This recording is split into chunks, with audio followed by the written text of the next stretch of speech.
महिला तो बस यॉट नौकर एक सुंदर सी तस्वीर खिंचवाना चाहती थी, मगर उसे क्या पता था कि उसके पीछे बेकाबू हुआ पाल अचानक लहराया और उसकी मां को सीधे समुद्र में धक्का दे गया। पास खड़ा माइक जज से दौड़ा और फौरन एक लाइफ बॉय पानी में फेंक दिया।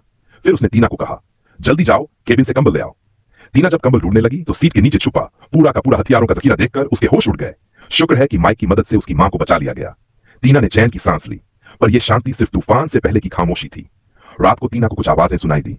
उसने जैसे ही बाहर झांका तो देखा डेक पर पूरी की पूरी बंदूकधारी समुद्री लुटेरों की टोली खड़ी थी। डर के मारे उसके होश उड़ गए।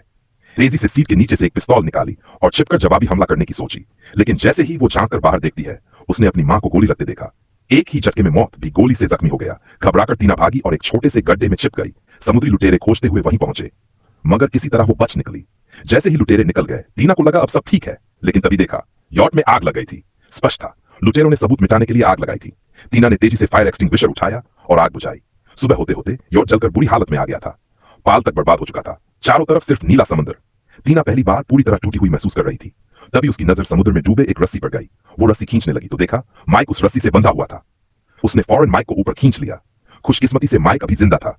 माइक की मदद से उन्होंने एक बैकअप पाल डूब निकाला और यॉट को फिर से चलाया। लेकिन मुसीबतें यहीं खत्म नहीं हुई।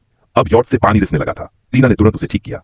फिर जैसे ही वो चैन से बैठने लगी, उसने देखा माइक की एक पुरानी तस्वीर और उस फोटो में वही समुद्री लुटेरा दिखा जिसने उसकी मां को मारा था, माइक के साथ। उसका खून खौल उठा। वो माइक पर चिल्ला पड़ी, क्या तुम भी उन्हीं लुटेरों के साथ हो? माइक ने कुछ ऐसा बताया जिससे टीना थोड़ी कंफ्यूज जरूर हुई, मगर पूरी तरह भरोसा नहीं कर पाई। तीनों दिन और रात समुद्र में भटकते रहे। फिर अचानक उन्हें दूर एक छोटा सा द्वीप दिखाई दिया। खुशी के मारे दोनों पागल हो गए। फौरन लाइफ बोट में बैठकर वहां पहुंच गए। वो द्वीप बहुत सुंदर था। वहां ताजा पानी था, पेड़ थे, आग जलाकर गर्मी भी मिल गई।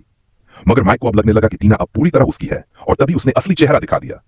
बोला, मैं भी समुद्री डाकू हूं, बस इसलिए भाग रहा था क्योंकि सरगना की बीवी पर दिल आ गया था। अब अगर मैं तुम्हें उसके हवाले कर दूं तो मेरी जान बच सकती है।